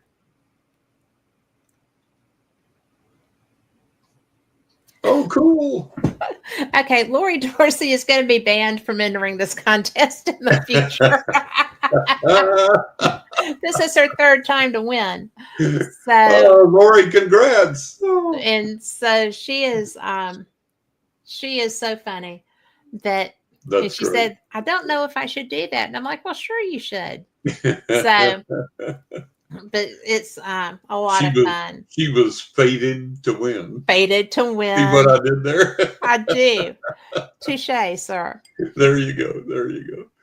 But, well, we've got a few more minutes. We've got about 7 or 8 minutes. But I want to make sure before we go any further that people know how to find you. Do you want to give your information? Yeah. Go to johnrussell.net. And that's my psychic website. That's where you find out information on my readings, my credentials, my client testimonials. I have almost 90 client testimonials on my website. I have media testimonials there, and so on and so forth. So that's where you go for the readings, johnrussell.net. If you want to find out more just about the books, go to johnrussellauthor.com, johnrussellauthor.com. And there I've got my books, my endorsements, my testimonials, my awards, links to buy the books, and the books are available at all major booksellers online. That's Amazon, Barnes & Noble, Books A Million, Apple Books, a lot of the independent bookstores, some of the bigger bookstores online, they carry my books.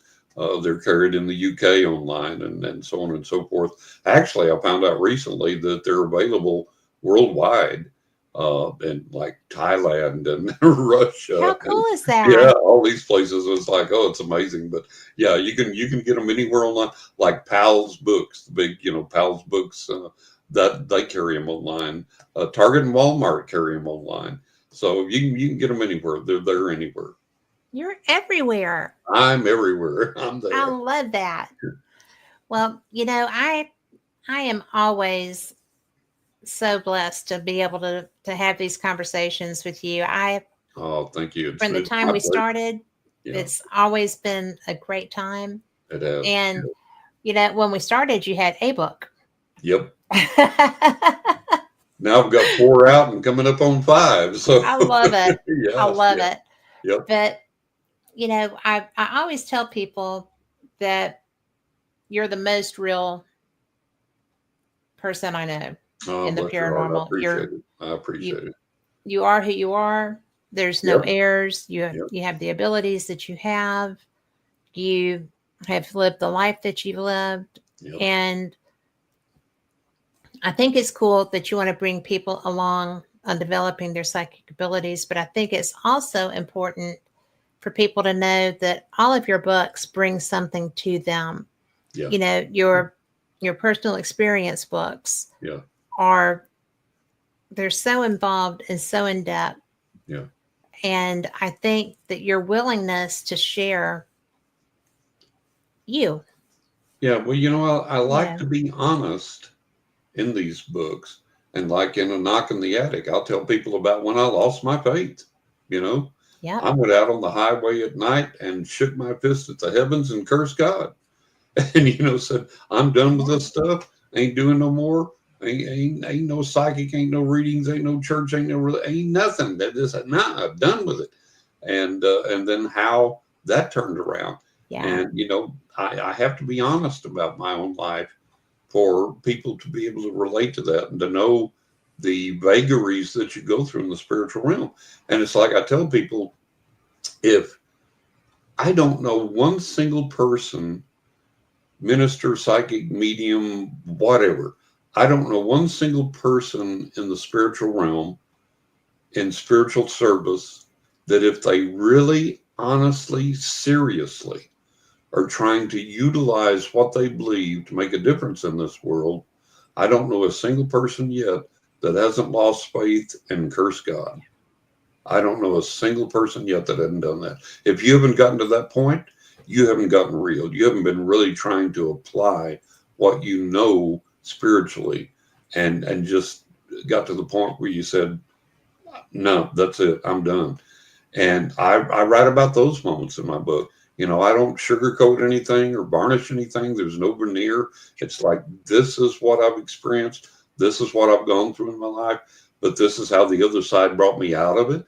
This is Mm-hmm. what I learned from it. And this is what you can learn from it. And here's how we can go on. We don't have all the truth. We don't have all the knowledge. We don't have all the light, but we have some. And that has to be enough while we keep searching for the rest. And with that some, we can do a lot of good if we'll apply it. So that's the focus of everything. And then I think I don't know, to me, the other books, I've been absolutely transparent, absolutely, Yes. totally, completely honest, absolutely who I am. But in my 4th book, The Crying Tree and the Magic Rock, I think I've revealed things about myself, about my emotions, and about my spiritual journey that I've never revealed before I agree and with never that. talked about before. And, there's things like the death of my mother, how that came about and how that affected me and what that was like spiritually and those types of things and what we have to look at in reality in this world. And there's a lot of stories in there that cover things like that maybe probe a little deeper, that maybe hit a little harder. And then in the upcoming book, The Cansite Ghost, again, a lot of honesty in there, but going back more towards applying that honesty to, again, looking at strictly the paranormal realm and the paranormal experiences there. So it's a wonderful journey, and I've been blessed to take it. I've really been blessed to take it. And we're blessed that you share it. Oh, thank you. Thank you. And I appreciate that a lot more than you could imagine. Oh, thank you. I appreciate it, Kat. I really do. Well, I learned from you. Oh, thank you. And I appreciate you putting yourself out there so that I can gain knowledge from your experiences. So I think everybody reading them will. I hope so. I hope so. So go grab them. I mean, you're not going to go wrong. Any of the ones that you get. Hello, Anthony Lewis. Very true words and spirit paths shine a lot. light on the path we are walking. That's true. So he said, thank you for sharing. Thank you. Thank you. And with that, we are out of time, guys. Thank you so much for being here. Thank you for loving on John. And we will see you next week. Same cat time, same cat channel. Bye, everybody. Be blessed.